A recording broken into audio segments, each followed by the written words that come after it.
Halo semuanya, selamat datang kembali di seri filsafat untuk pemula ya. Kita akan berkuliah filsafat politik untuk hari ini. Kita melanjutkan topik kemarin. Kita kemarin sudah ngobrolin tentang feminisme. Sebelumnya kita juga sudah ngomongin tentang keadilan. Nah, hari ini kita akan membahas topik yang berbeda tetapi selalu menarik untuk diperbincangkan, yaitu hubungan antara civil society atau masyarakat sipil dan negara. Nah, seringkali hubungan antara masyarakat sipil dan negara ini penuh dengan ketegangan. Kadang-kadang harmonis, kadang-kadang berkonflik, tapi juga kadang-kadang penuh manipulasi. Nah, pertanyaan yang paling sederhana adalah apa itu sebenarnya civil society? Kita sudah membahasnya sebenarnya, tapi kita coba mengingat kembali ya. Apa itu civil society dan mengapa penting untuk dibicarakan? Lalu bagaimana relasi antara civil society dan negara? Kalau teman-teman ingat, beberapa hari lalu kita sudah bicara tentang civil society, tentang NGO dan organisasi-organisasi masyarakat. Nah, kali ini saya akan mencoba menghangatkannya kembali supaya kita bisa lebih fokus pada kekuatan kita sebagai masyarakat sipil. Nah, civil society atau masyarakat sipil itu sebenarnya bukan dalam artian random, semua orang adalah masyarakat sipil di luar negara, tidak. Tapi dalam konteks filsafat politik, civil society itu adalah organisasi atau kelompok. Atau boleh jadi juga individu yang bergerak di luar kendali langsung negara dan di luar pasar. Contoh dari civil society ini macam-macam, seperti NGO, non-governmental organization, atau kalau dalam bahasa Indonesia ya LSM ya, lembaga swadaya masyarakat, atau organisasi-organisasi hak asasi manusia misalnya yang mengadvokasi sifatnya, serikat pekerja contohnya, komunitas-komunitas agama, kalau kita lihat ada organisasi masyarakat Nahdlatul Ulama, organisasi masyarakat Muhammadiyah, itu termasuk dalam civil society, maupun kelompok advokasi perempuan dan anak ya, juga kelompok-kelompok yang mengadvokasi suku-suku adat ya, masyarakat adat misalnya. Nah, itu termasuk civil society. Intinya mereka yang hadir untuk memperjuangkan kepentingan publik tetapi berada di luar lingkaran atau jangkauan negara dan pasar. Dan biasanya kepentingan-kepentingan publik yang coba mereka suarakan itu biasanya itu karena terabaikan oleh negara. Nah, ada beberapa tujuan utama dari civil society. Pertama, tentu saja civil society itu bermaksud untuk mengawasi negara, ya, mengawasi negara agar kekuasaannya tidak terlalu berlebihan. Nah, dengan pengawasan itu, civil society sebenarnya sudah melakukan pembatasan kekuasaan pada negara, sehingga nantinya negara tidak masuk dalam satu sistem politik yang otoriter. Tujuan kedua adalah, ya jelas tadi ya, memperjuangkan suara yang terabaikan oleh pemerintah atau negara, suara rakyat yang tidak didengarkan atau tidak sengaja terdengar gitu. Jadi tidak setiap aspirasi itu memang sengaja untuk diabaikan ya. Kadang-kadang karena memang ya secara tidak sengaja tidak terdengar begitu. Lalu tujuan ketiga dari masyarakat sipil itu adalah membangun tentu saja demokrasi yang kondusif, yang terbuka, yang partisipatif, yang transparan, supaya masyarakat tidak hanya jadi penonton dalam arena demokrasi, tapi juga aktor yang aktif berpartisipasi.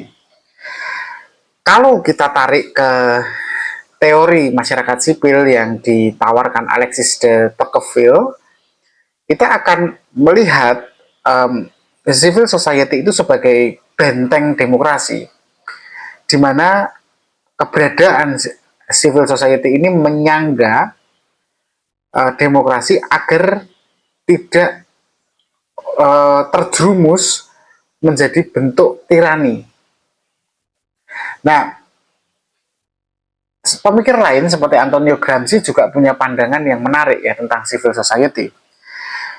Kalau menurut Gramsci, civil society itu menjadi alat yang ampuh sebenarnya untuk berjalannya kekuasaan hegemonik.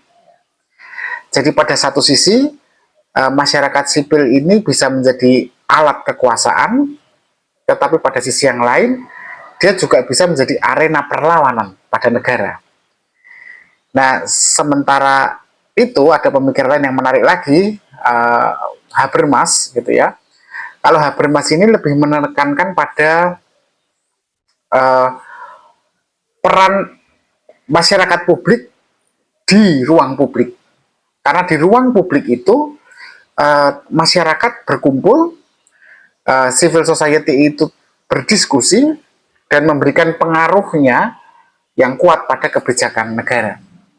Nah, lalu pertanyaannya kan, bagaimana lalu hubungan antara civil society dan negara? Apakah terus-menerus dalam kondisi yang tidak harmonis, atau ya kadang harmonis, kadang tidak gitu.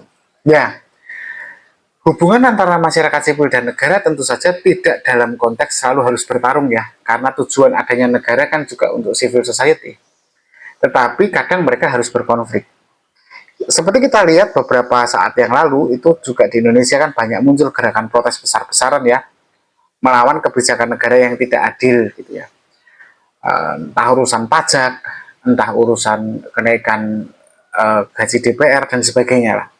Atau sampai ke isu-isu kecil yang mungkin kita sering tidak tampak di media ya, kita tidak melihatnya, seperti isu tentang lingkungan, perlindungan masyarakat adat dan hak-hak rakyat. Misalnya tentang ini kelompok payung hitam ya, yang menginginkan adanya penuntasan kasus 98 tentang orang hilang, atau perlindungan pada hak asasi manusia pekerja imigran, sampai pada perjuangan agar kebebasan berekspresi tetap dijaga. Nah, ini kan gerakan-gerakan mulai dari yang besar sampai yang kecil terus dilakukan oleh masyarakat sipil agar negara tidak membuat satu kebijakan yang justru merugikan masyarakat pada umumnya. Nah, tetapi ada masanya juga masyarakat sipil dan negara ini harmonis. Misalnya kalau kita lihat ada kerjasama, ada begitu banyak bentuk kerjasama antara pemerintah dan LSM misalnya. Ketika kemarin COVID ya, mereka saling bekerja sama untuk program vaksinasi atau program-program kesehatan masyarakat, misalnya program-program keluarga berencana, atau program-program infrastruktur, LSM juga banyak terlibat bersama negara gitu. Dan ini tidak lalu kemudian selalu kita harus memotret civil society itu selalu bertolak belakang ya dengan negara. Ya, ini contoh bahwa civil society dan negara juga bisa bekerja sama dalam beberapa konteks. Tapi juga ada hubungan yang cukup menarik teman-teman, yaitu hubungan yang manipulatif. Kadang-kadang negara berusaha mengontrol civil society, bahkan membuat semacam civil society fiktif ya, atau LSM palsu boleh dikatakan begitu, untuk menyebarkan propagandanya. Nah, atau ormas-ormas misalnya, kita bisa melihat kan ada ormas-ormas tertentu yang memang itu kan civil society, tapi dia dibentuk oleh negara lewat militer, lewat aparat, yang tujuannya ya untuk kadang-kadang untuk menekan lawan-lawan politik gitu ya. Nah, pertanyaan pentingnya kan adalah mampukah civil society ini benar-benar bebas dari pengaruh negara? Nah, kalau kita lihat ya perannya dalam politik, civil society ini, masyarakat sipil setidaknya sebenarnya yaitu melakukan 3 hal utama. Pertama, advokasi dan protes. Ya, yang jelas menekan pemerintah agar mengubah kebijakan yang tidak adil. Kedua, mereka bertindak sebagai watchdog ya, atau anjing pengawas ya, yang mengawasi jalannya pemerintah agar tidak melenceng dari demokrasi. Kemudian yang ketiga, civil society atau masyarakat sipil ini juga melakukan pendidikan politik, baik lewat secara langsung maupun lewat media sosial, di mana mereka membantu masyarakat memahami hak-hak mereka dan cara ikut serta dalam kehidupan politik. bukan hanya politik tapi juga hukum, karena beberapa saat yang lalu juga ada rancangan undang-undang tentang uh, hukum acara ya, hukum acara pidana. Nah ini kan juga masyarakat sipil bekerja keras untuk menerangkan kepada masyarakat pada umumnya bahwa mereka juga berhak untuk memperjuangkan, mereka harus memperjuangkan hak-hak hukum mereka. Nah, bayangkan teman-teman, tanpa masyarakat sipil, negara bisa menjadi terlalu kuat karena tidak ada yang mengawasi jalannya pemerintahan, tidak ada yang menekan mereka lewat advokasi dan protes. Ya, bisa menjadi otoriter. Nah, tentu saja akibatnya ada banyak ancaman kan yang harus dihadapi oleh civil society.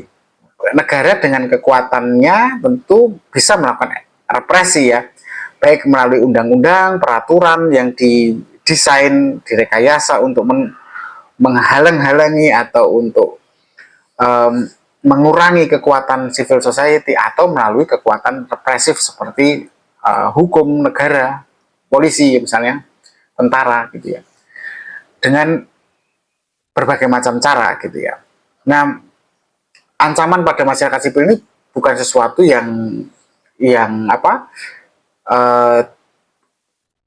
harus dicari-cari ya. Kita dengan mudah menemukannya ya.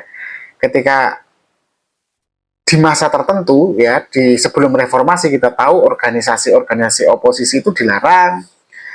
Kebebasan berkumpul juga terancam karena setiap kali akan diskusi atau seminar di masa Pak Harto dulu misalnya ya, saya mengalaminya juga harus membuat laporan dulu kepada lembaga yang mengurusi ketertiban dan kestabilan nasional gitu ya.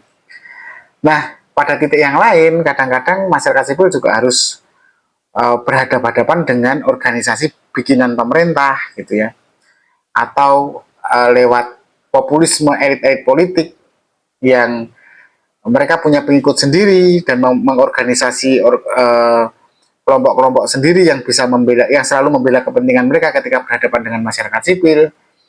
Atau bahkan mereka juga menggunakan kapitalisasi ya, ketika organisasi masyarakat sipil ini sangat kuat tetapi terlalu banyak, biasanya mereka akan menggodanya dengan kapitalisasi sehingga idealismenya akan berkurang karena ketergantungan dana besar dari perusahaan ataupun pemerintah.